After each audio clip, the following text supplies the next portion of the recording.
I've covered lots of different styles of whiskey videos over the last year, but there's one question that everyone asks: what is your collection? Somehow I found myself a couple of free hours and do the most asked about video, the whiskey collection. Going through every single bottle I have on my shelf, fully unscripted, unprepared, unplanned. If that sounds good, slap a like, and let's just crack on. Jeff Whisky. You may notice things look a little different. I'm having to actually stand because there's just no room. I've filled the entire floor in here. It's taken me well over an hour just to take all the bottles off the shelves and try put them in some kind of order. They're gonna be wrong. I'm sure there's bottles here, there, everywhere where they shouldn't be. But we're going to start off with the one closest by my toes, and that is Irish whiskey. You may also hear I've got a cold. There's nothing you want to do more when you're feeling bunged up than keep bending up and down picking up bottles. But we're starting with Breast is Best. Redbreast. The very pricey but pretty damn good Redbreast 18.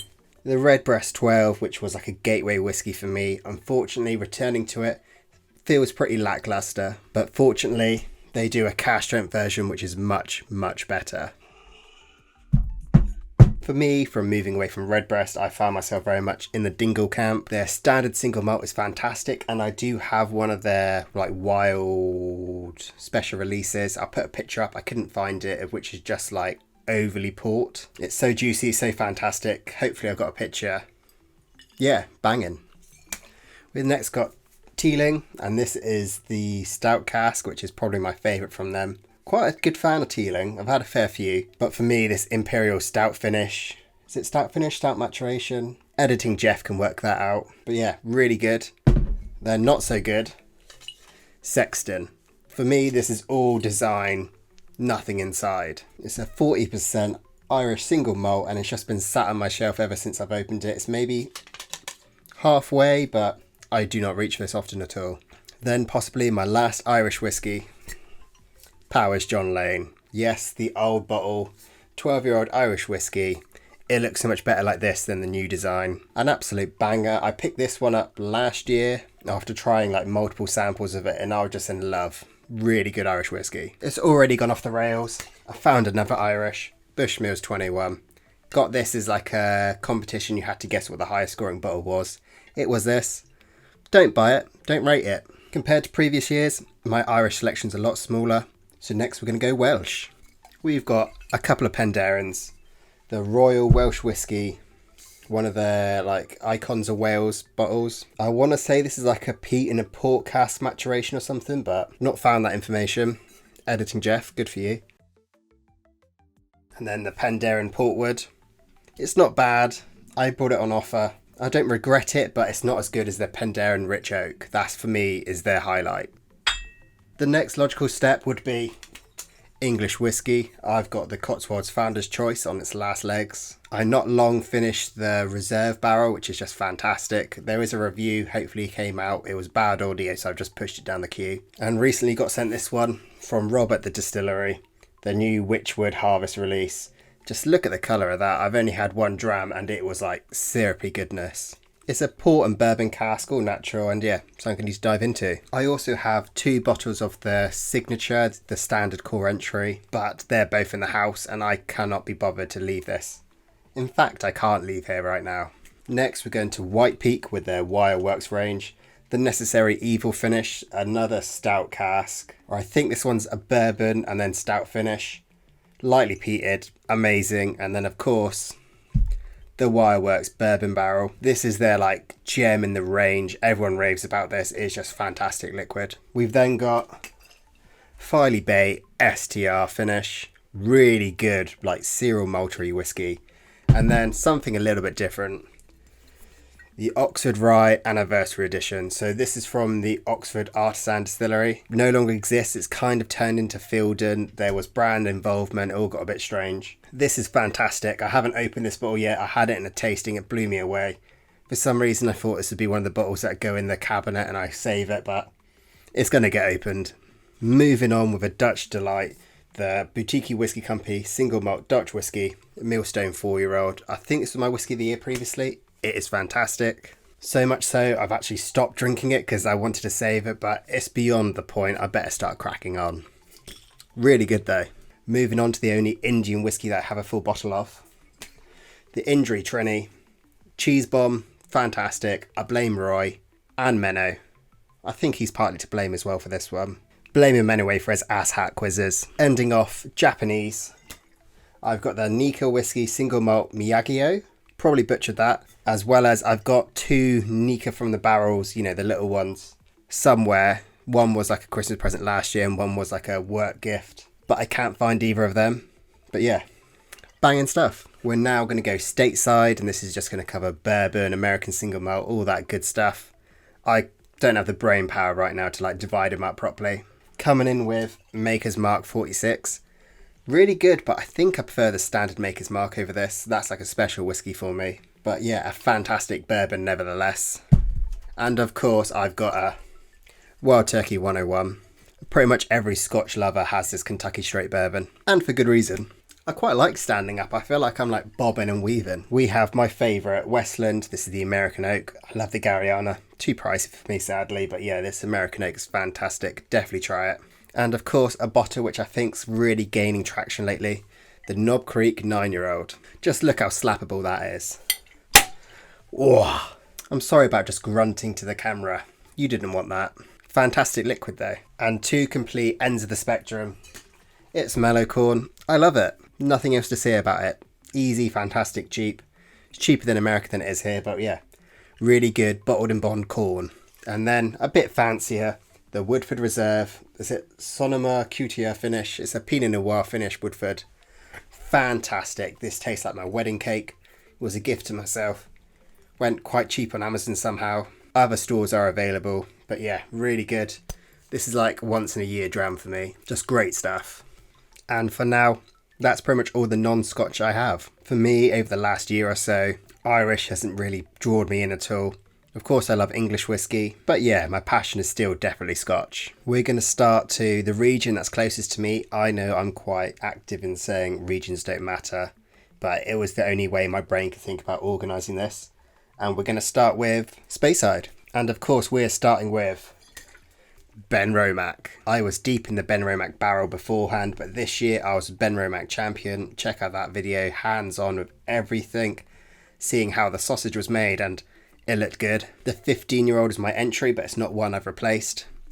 But for me, this is where it's at. The Contrast Peat Smoke. This batch is actually one of the less peaty ones, but it's just so good. The value for money in the Contrast is what kind of lured me in. Got the peat smoke. I'm planning on buying another peat smoke at a higher range because I'm too far gone now. But since visiting, there's one that's really caught my eye and it's fantastic and everyone should try it. And that is the High Enzyme. Another Contrast banger. This is fizzy if you like your whiskies kind of like more life, bit of sparkle, bit of jazz. It's quite light, it's friendly, but boy, fantastic liquid. And of course I've got the Champions Edition 1. This is their Polish Oak. Really good. Annoyingly, because I want our year to beat theirs. 57.3%. It is a punchy powerhouse and it just slaps you around in the best way. And hopefully my bottle will be on the shelf next year too, if I can find the room. We move to a couple of unopened Glenfiddichs. This is the 12, the older style bottle. Really cool. I should crack it open because this has got a soft spot for me. Then a gift from my groomsman when I got married. Glenfiddich 18. It is not opened, but really, I should open it. Almost dropped that one. Just realised I've got to tidy this all up after this as well. We've got a couple of Speyburns. Speyburn 10. Pretty subpar, nothing wild and interesting about it. Didn't expect much, but it was dirt cheap. Of course, we then got Speyburn 15. The older brother is so much better. It is a welcoming sherry warmer. Nothing too wild, but just really well balanced, and they're about to ruin it, so enjoy it while you can. Moving on to the first of quite a few Aquavitae bottles. It is the Loch Lomond 10-year-old. Somehow still got this. I've even topped it up from doing bottle splits. It now sits at the back of the cupboard because it's at the halfway line. I don't want to take it any further because it's so good, but I know it will now. I know where it's at. Probably my favourite ever Loch Lomond, and that's saying something. And then from light and fizzy to meaty, Craigellachie 13. That bad boy, just, you know, you got to have it on the shelf. I've been filming for like half an hour now and I really hope it doesn't sound too nasally. I can only apologise. Moving on to a couple of indies. Wax House, this is their Linkwood. Amazing stuff. A 10-year-old single cask. I haven't opened it because you can't replace it, and really that's the wrong mindset. I should be enjoying this because it was fantastic and the highlight in their tasting. And then to a bit of a bigger indie, we have the Master of Malt. 6-year-old Speyside. It's a 40% refill barrel, crystal clear, and I really love it. It's just pure spirity and fruity. Super easy. I'm glad that this is the replacement bottle because the first one went super fast. And also this is not just a Speyside, it's from the Speyside distillery, which I wasn't aware of until recently. Still banging. I'm pretty sure Jim does his videos standing up, and I don't know how he doesn't like sway to sway, side to side. Apologies to anyone getting seasick. We're now talking Glens. The Glenlivet 12 licensed dram. Fantastic. Probably the best Glenlivet. I do have the 15-year-old in the house because that's like a go-to nutty dram. But yeah, this is really good. Not quite as good as the illicit steel that came before, but well worth grabbing. Of course, that is if it's even still about. I'm not sure it is. And then moving on to this lowly little Glenkeith. It's a distillery edition, 40% supermarket whiskey. It got slammed when I took it to the Uncut and Unchilled podcast. For me, it's a really good, easy sipping whiskey. Dirt cheap. Yeah, not a bad whiskey at all. I don't really return to it. And to be fair, there's so many bottles on my shelves that I don't return too much. I'm actually drinking less whiskey than ever. 2 kids, working a lot. It's finding the time. And then the last Speyside, the Ben Rias Flora and Fauna. 15-year-old, 43%. This went really cheap, and I heard lots of praise around Fauna. That Diageo ting. But yeah, need to crack it open and try it. I've already been filming for half an hour. I'm not even a quarter of the way there yet. Let's next go to the region that no one should be sleeping on, Lowlands. Coming in with a couple of Lockleys. I sing all the praises about the harvest cropped. Sadly, discontinued. This is the 3rd one. Put it in front of my face so you can enjoy it better. Really good, matured in bourbon, port and sherry cask. There is actually little sherry involvement in this, and I included it in my sherry list. People at Lockley enjoyed that. And of course we got the staple, our barley. This is the best core range I think they have. I've only just slightly dabbled with their new releases, but this is fantastic stuff. We're then moving on to a former favourite of mine, King's Barn Dream to Dram. Not really connected with King's Barn since, unfortunately, and it's a shame they got rid of this one because everyone I know loved it, but a 46% banger, first fill ex-bourbon and first fill STR Barrique. Really good stuff. Then I think this is Lowlands, the Leaf Export & Co. Table Whiskey, a single grain Scotch. Really am a big fan of this. It is sweet, easy, fantastic. The Port of Leaf Distillery is really interesting, well worth visiting that. I'm looking forward to the actual liquid coming out. Some people don't rate this. I'm a big fan. It's not looking good. My voice is already starting to go and I've got so many bottles still. Coming in with one of my favourite distilleries. It is the one I picked in my one distillery pick video. Spoilers, check it out. And of course that is Glasgow 1770. They're now well on the hype train, well deservingly so. They've not put a foot wrong. For me, a highlight is the cognac cask finish. This is Worth's Originals. It's lightly pleated. Pleated? It's a pair of trousers. It is lightly peated and just fantastic and really good whiskey. And then we're going to Influencer Town. We've got Vin's amazing no nonsense PX peated, which is just amazing. 60.1% ABV. Dangerously good. And then the new one, Roy's Aquaviti 8-year-old fully bourbon cask, unpeated. 55% ABV. I've literally just had one little sip out of that so far. Starting off strong, a bit hot and spicy, but we'll see how it goes. I'm trying to put these back as I go. They weren't in an order before, but it's going to be really annoying now trying to find a bottle and where it's at. I've also just realised I haven't shut the curtain, so there's going to be like lots of variation and light coming in. You don't come here for professional content. So next, we're going to go to former whiskey capital, Campbeltown. Starting with Longrow, overlooked. This is my replacement peated. I haven't got to opening it yet, but really good stuff actually. Then to the kindness of whiskey folk, a mate wasn't connecting with this, so he reached out and said, would I like it? Of course I would. Longrow 100 proof. Really enjoying this. This is as close as you get to kind of Longrow red anymore. And just, I love it. Really, I've got to start cracking on though, to be fair. I was saving it for a video, but we'll see if it lasts that long. We're going to scooch over with the Scotias. Something flew off. This is Is it the Icon series? It doesn't say. This is the second one, 14-year-old, medium peated, and then red wine cask finish. So good. Really is so good. Quite pricey though, and luckily this was sent from the Whiskey Wash to do a write-up for it. Happily write review notes for this. And then to the marginally taller and very annoying Glen Scotia Victoriana. Good. Very good. Not quite in love with it as I thought I would be. Everyone hypes about it. Due to the size, it sits on the top of the counter, so I often don't spot it if I'm looking for a dram. I think also it's changed recently. Let me know down below. From tall to stumpy, Campbeltown lock. Blended malt, all Campbeltown mix. I could have checked this with the rest of the blends, but I didn't think about it. It's a very good whiskey, pretty damn good value, but again, I'm really slandering myself here. Doesn't quite live up to the hype for me. Don't get me wrong, very good. Just not my jam. And let's keep that slander going with Springbank 10. I did a video on this. It did quite well in terms of numbers. Not the hugest lover of Springbank. Many folk trying to fight me in the comments.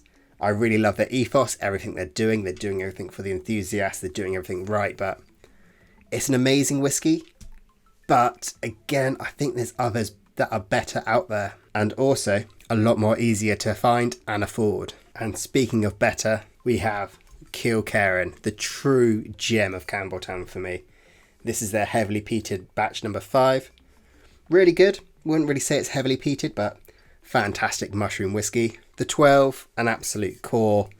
I love this. This was the first whiskey I actually went out of my way to buy a bottle. Good times. The bourbon cask, really, really good. Something I need to dive into more and just enjoy because it is just fantastic. 55.6%. A cask strength 8-year-old. Delightful. And I can't not mention the holy whiskey, the almighty port cask. 8-year-old cask strength. Fully matured in port cask and just amazing. I do also have the 16-year-old Kilkerran somewhere. Didn't find it.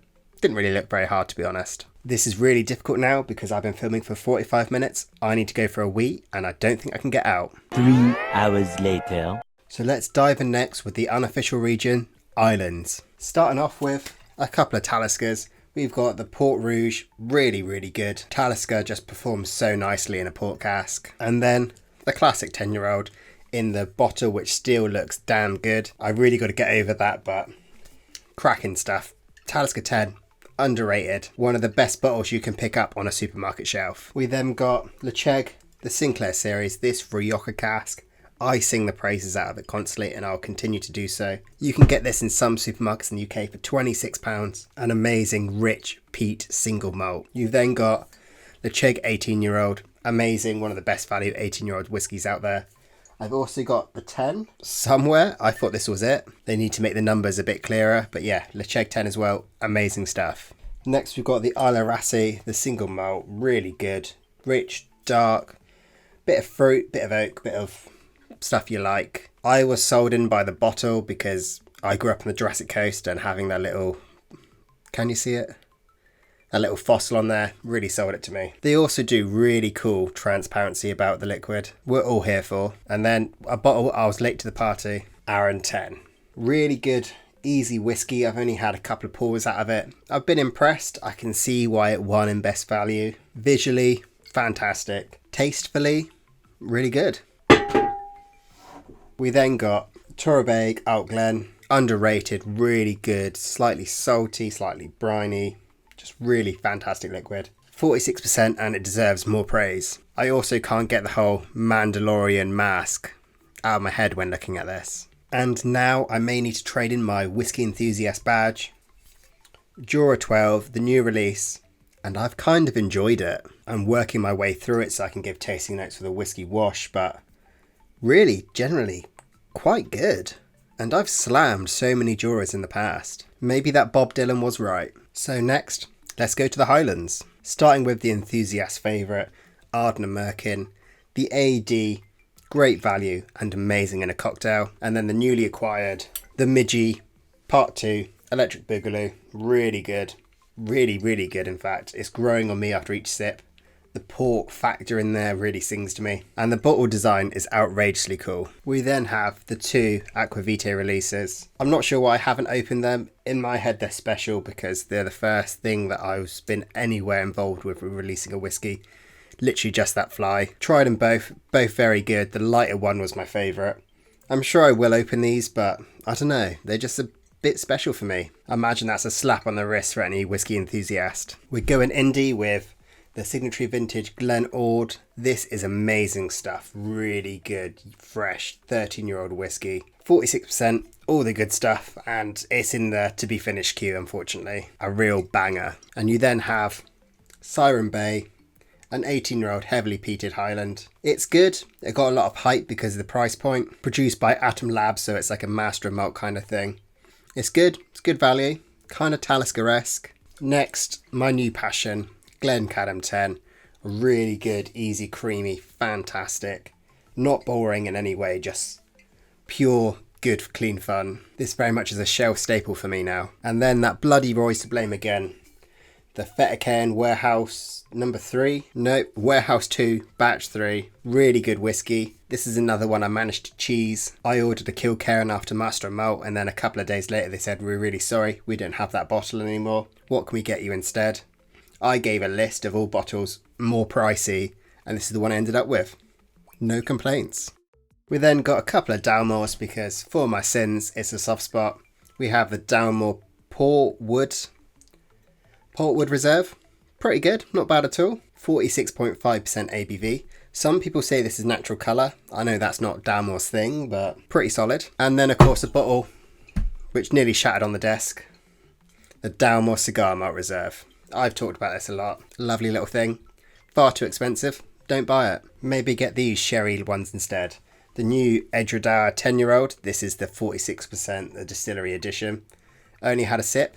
Pretty impressed. Very sherried. And an all-time favourite, the Glenturret 12. This is the 2020 maiden release. So good. Just such a good whiskey. I'm feeling like I'm putting too much faith in this IKEA unit right now. Finally, we have the Deanston 18. I love this whiskey. I rabbit on about it so much.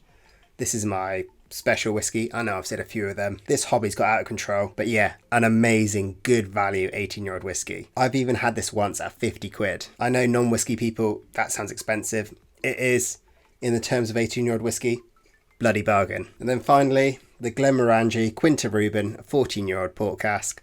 You can tell port cask is my jam, and this is really, really good. I think it may have changed now with the whole Glenmorangie shake-up. Don't hold me to that. Next, let's go Smoke City and travel to Islay. Of course, I've got the Ardbeg Ugadal. I love this thing. Every time it performs better than I thought it was going to. Treacle, Bonfire and Bacon. Bang on the money. Really good. It is getting a tad pricey though. Probably would replace it. And then you got the Ardbeg 10. This can go for like silly cheap prices, especially in supermarkets in the UK. Really good. Proper tar. Quite dry. Still juicy at the same time. I know that makes no sense, but nothing here makes sense. You're listening to a guy wearing sunglasses indoors. Would buy again. We then got a couple of Boona Harbins. The Strurada, really good. My favourite entry. For me, I prefer this than the 12-year-old, but that's a bold statement. Really good. Would buy it again, especially on offer. Looking back, I wish I would say if I would buy again for the whole video. Too late now. Maybe I might just quickly speed run it through editing. Good luck, editor Jeff. And then, of course, I got to talk about the Whiskey Baron.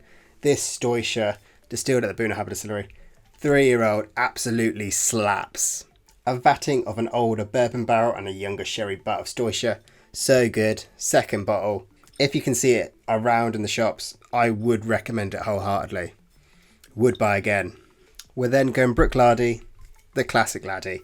I've come full circle on this. I've embraced the cheesy, funky delight. This teal could kill other bottles at the same price. Really good. 50% ABV. It does need a little slit down the side so you can see how much liquid's in there, but really good. Everyone was right and I've just been wrong up to this point. No shocks there. And then the staple, Port Charlotte 10. Everyone loves this for a reason. It is just so damn good. 40% ABV. A heavily peated Islay single malt. Often on offer, so you can find under 50 quid. Banging. I would buy both of these again. Then a trio of Lagavulin, starting with the Lagavulin 8. This is the enthusiast go-to after the 16-year-old self-imploded. It's got a bit more life than the 16. I do kind of miss the rounded elements of it, but yeah, pretty good and especially on offer. I'd buy again. We're then getting a bit more pricey with this 13-year-old Verschiel 2021 release. This was one that was on like a silly offer. I want to say it was like sub 50 quid when previously like 90. Not sure.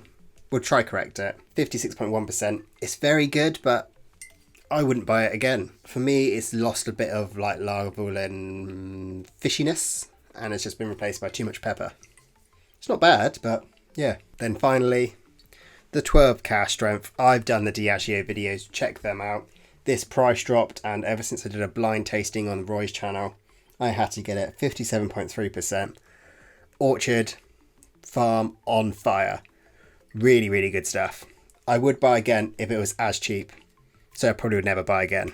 At this point, of course, I'm going to thank my Patreons. I could not afford most of these bottles without your support. Thank you for supporting the channel. It generally means so much to me and to my wallet. Cheers to you. And that brings me on to this pretty pricey Ardnahoe. Another one of Roy's 6-year-old small batch, 55%, his lucky number. But yeah, really good. And the first Ardnahoe I bought, which is surprising because I've loved everything so far. Probably wouldn't buy again just because it's pricey. Really good though. And then you have Kilhoman, Machia Bay. I've got the Seneg Mini somewhere, which is amazing, and I'd buy that. But I love this 46% Islay single malt. It's somehow both clean and smoky and dirty and friendly, but also lively and just, yeah, really, really good whiskey. Kilhoman, just a star. Would buy again. Did I mention this Bunnahabhain Strúrada? I think I did. Of course, we've got to get to the green tinted gem of Lefroy. Quarter cask, 48%. Pretty good value. Really good stuff. As my whiskey journey's gone on, it's certainly a brand I'm connecting with more and more. And just, yeah, this is a great entry into it. Much better than the 10. Though if a 10-year age statement is your thing, 10-year-old quarter cask Lefroy, and then, of course, the 10-year-old Sherry Oak. I love both of these. The Sherry Oak, I will not stop singing its praising. Will buy again, especially when you find it on a great offer. This went really cheap recently. Everyone bought a bottle. 56.5% ABV. It is good stuff, but I need to sit down with it more. But yeah, 10 Sherry Oak. I love it. And then the last Lefroy, the Law. I got this because of everyone singing its praising. It is really good, but it does take a bit of time to air out. At first, I was like, oh, I'm really underwhelmed. 48%, described as the richest of the rich. Apparently, there's lots of old stock in here. It is a non-age statement. But yeah, as time's gone on, it's developed in a really quite a deep, interesting whiskey. Probably wouldn't buy again though. Pretty pricey. I've also discovered that I've got a Takasaka Suru Pure Malt, Peat Head Christmas edition. The release put out by the Three Drinkers like 5 years ago. An Auchentoshan American Oak and a Hague Clubman. I'm not putting them up here. I can't be bothered. But let's go to the category which I generally am the most excited for. Don't click away. We're talking blends and they are just putting in the work at the moment. We'll start real old school. I got a Grant's sherry cask. I think this was from helping tidy someone's house or something, and this was my payment. I'll take it. And then we got a really old hefty litre of VAT 69. Someone's told me this is an 80s bottle. Someone's also told me it's a 90s bottle. People who know their whiskey, I'm sure, can tell me what it actually is. Really, I should just open it and crack on and see what it's like. Reselling whiskey has no interest to me, and I can't imagine there's much to go for this. But yeah, interesting stuff. We're then going to dive on to Turntable, brilliant blending house. So they have the Bittersweet Symphony, amazing liquid. And then the All My Life release, a brand that's well worth checking out, especially like the Bittersweet Symphony. I will not stop singing its praises. The All My Life is good. However, my concern is it's a very loose cork. I don't think it's affected it, but we'll see. Also, again, they do the whole full transparency. We love to see it. Probably wouldn't buy this, but I would buy this again. We then got some Johnny Walkers. The Black Ruby. Pretty impressed by this. It's not going to blow your mind, but it's not bad at all.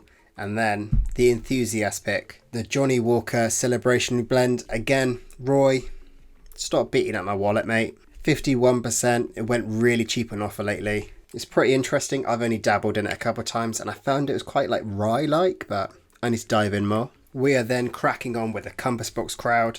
You have the Orchard House and the Peat Monster. Both really good whiskies, both kind of like well explored. I absolutely adore the Peat Monster, but I feel it's slightly a bit too expensive. And the Orchard House, just stellar. A cider whiskey. If the offer was good, I'd buy them both again. We then got the two newer releases. You've got the Nectarosity and the Crimson Cask. At first, Crimson Cask did nothing for me. And now it could be my contender of whiskey of the year. Spicy, sweet and sherried. Amazing stuff. And the Nectarosity, it lives up to the label. It's a very cakey pastry whiskey. Lots of honey, interesting yet still kind of easy. Again, if the price is right, I'd buy them both. We then got the supermarket bottle, the Shackleton, a White Mackay product. It's pretty good. I'm going to finish this off at one point. This was a go-to. Also, Co-op, a smallish chain of supermarkets in the UK, had this on offer so many times. I think the last bottle I paid was like £13. obscene. So good for that price. But probably wouldn't buy again. There's better whiskey out there. You then have the whiskey that's pushed onto every new enthusiast. Monkey Shoulder, a blended malt Scotch. It's pretty good. I can see why people say this is a gateway.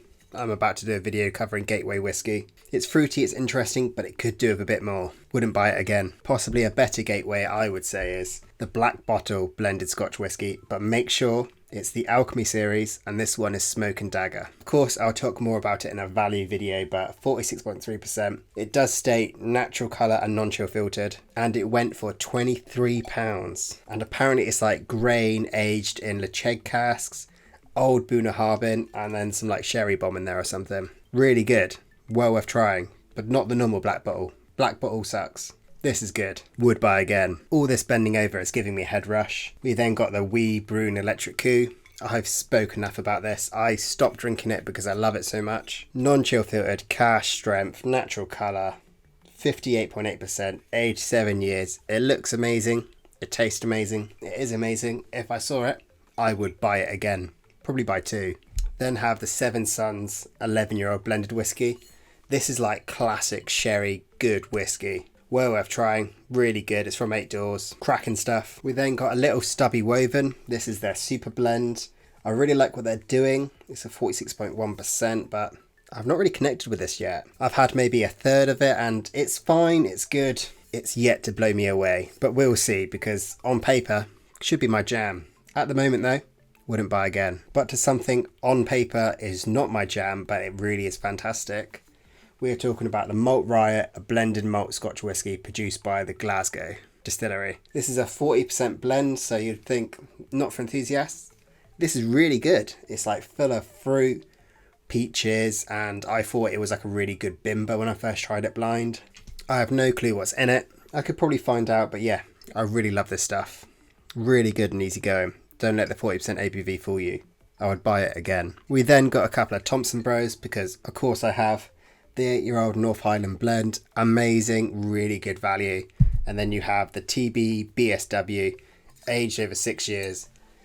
This is their sherry hitter. It was about time I brought a bottle, and I literally only first tried this as a bottle, not a sample, last night. It is good, but it was very sherried. This was one of the bottles that was recommended to me most on the sherry video. As it stands, I wouldn't buy it again, but I can imagine over time this is going to develop into something amazing, great value.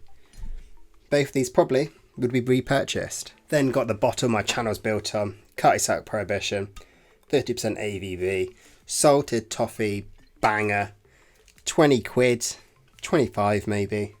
Just so good value, really love this. I've got this, a bottle down there somewhere and a bottle in the house. I just love this stuff and I get it as a gift every year because I rave about it so much.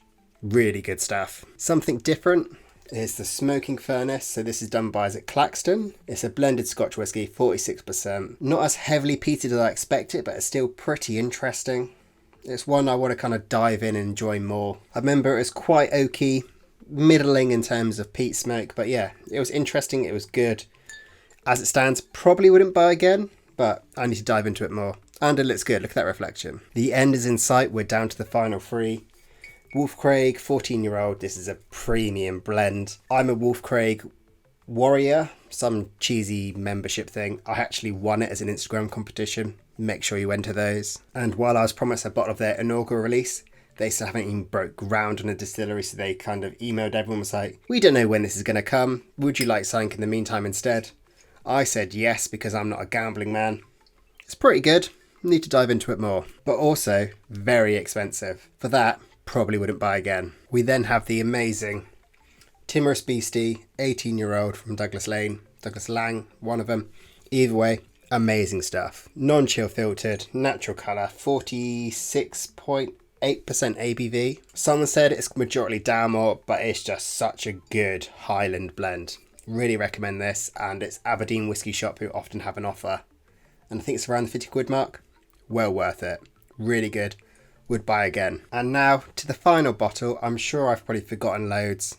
The collection has just got obscene this year. My goal is no more until some go out, but who am I lying to? I'm just lying to myself. But I think I'm ending on my oldest whiskey, the Sirius 31. So this is a blended malt from North Star, cash strength, non-chill filtered, 43.1% ABV.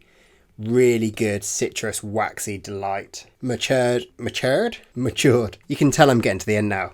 Matured in first fill bourbon. Just, yeah, a banger. 31-year-old. I bought this quite early on my journey and I've put it at the back because it's a good age statement. But since I've kind of realised age is just a number, I tell my wife the same thing. But this is spectacular. I tell my wife the same thing. Yeah, it was a bargain online at one point. Really good. Really cool stuff. Don't overlook blends. Like, if you skip this, you have missed out. And that is Jeff Whisky's Whisky Collection 2025. I now got to go through the nightmare of packing it all away. I'm not looking forward to that. If you've enjoyed this, give it a like. If you want to see new stuff, give it a subscribe. I won't ramble on. You've had enough of me. I'm sorry I sound like death. I'm going to go have a nap. All the best. Don't even have a glass. And cheers to the next one.